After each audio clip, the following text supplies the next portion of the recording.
Good afternoon, everyone. I'm very glad that Harness has the opportunity to speak in a forum like this. Harness is a startup, education technology startup. We came into being about 2 years ago.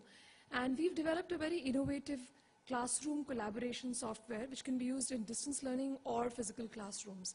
I'm very glad we have this opportunity. I'm very grateful for the way the agenda has been set up. I know that there is a lot of tiredness with the number of technology products that companies like ours are making. But like the speaker before me said, I would like to believe that we are very passionate young people who sincerely believe that technology can bring change to the way the education system works and to the way education is disseminated. We do want the institutes that we approach to be a lot more receptive to technology. I completely understand that change is very difficult to bring about. But if we are at a state or at a point in history like India is right now, I think change is needed.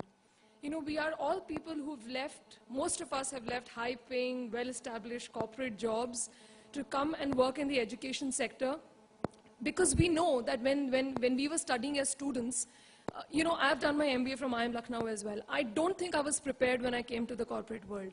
I thought the knowledge that I got was very theoretical. I was completely out of tune with what was going to hit me when I started working. I was a fresh bachelor in economics and MBA, and then I started working. To give you an example, when we go to schools, we hear that, why do you want students to get so much exposure to computers? How many of us work without computers? So would it not be good if I already knew how to operate a computer, run statistical analysis on it, get information from the internet and do my project work so that I'm a lot more prepared? More importantly, there is so much stress on competition. I think we would be so much more better prepared if we were taught how to collaborate. So I have a long presentation. I don't want to go into the presentation at all. I'll just give you a brief about what we do and what the product is. We have a stall number 7. Anybody is open to come and see a demo of what we do. Our product is called Touch on Cloud. And we believe that there are a lot of educational institutions that have hardware and technology inside the classrooms now. There are projectors, there is multimedia content, and then there are many institutes that also have laptops and tablets for every student. But in both cases, in one case there is hardware, but it's one way.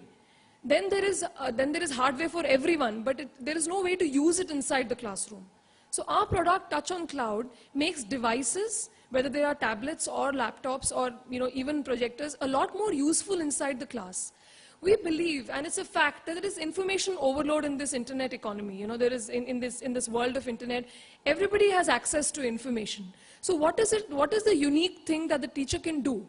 The teacher has the relevant experience of teaching and having studied the same subject for so many years.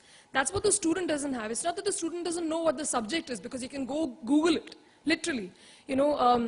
When we were doing project works in MBA, we used to say Google Mata Ki Jai because we could get a few snippets from here and there. But now you have open courses running on the internet. I could go and take a course from Stanford sitting at my home.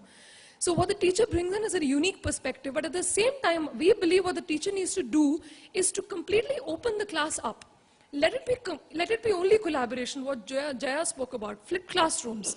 What we enable is, in a setup where everybody has a device, or even if they don't, they have internet, which is not so much of an ask now. Bandwidth may be an ask, but internet is not an ask. Everybody has it on their phone. 3 years from now, 2 years from now, everybody will have a device with internet on it. It's not too much of an ask. Let the teacher's screen get broadcasted to every screen. Let it get broadcasted, if not to every screen, then let it get saved in every student's login.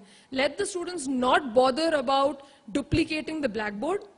Let them not bother about taking notes, getting stressed about learning, comprehending, reading, writing all at the same time. Let the teacher's knowledge reside with them in their cloud logins, whether it's synchronous or asynchronous.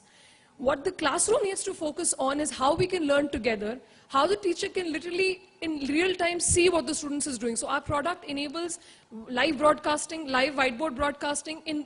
On top of that, like I said, there is so much information available. And I'm sure as teachers and faculty members present here, you struggle with how do I marry my slide with the textbook page, with my notes, and how do I make it all make sense in one universe, in one platform. We provide that platform. You can whiteboard, you can annotate, you can embed your documents, you can embed from YouTube, Wikipedia, Google Images, Guru, wherever you want. and have all of that stored on the cloud, along with your quizzes, your polls, your assessments. All of that can be enabled through our platform. And the students are also open to embed in their logins. So tomorrow, if I go and I find an online resource which I think makes a lot of sense to the lesson that the teacher taught, I can embed that onto my lesson and share it with my peers. You know, this is the age of diminishing IP. I believe this is the age of diminishing IP. There is going to be nothing called patents because everything is going to be open. We are talking about ethical hacking. So, you know, we really, I think we need to open up. And there are various ways in which you can implement the product that I spoke about. We can have a detailed discussion on our stall. You know, we believe that, you know, after a point where children have learned how to read and write, our product can be opened up secondary onwards. We're already speaking to universities like Anna University, CBIT in Hyderabad, B.S. Abdul Rahman University in Chennai. We are also in talks with universities in the Middle East and the US to see how a product can be implemented. And I think that there is a lot of opportunity. And we don't make companies just because we think that there are so many institutes and even if we get 10, we are home. We sincerely believe that there is promise of the benefit that we did not get while we were studying, we probably want the next generation to get. So that's all I had to say. Thank you so much again. Open to questions while I said.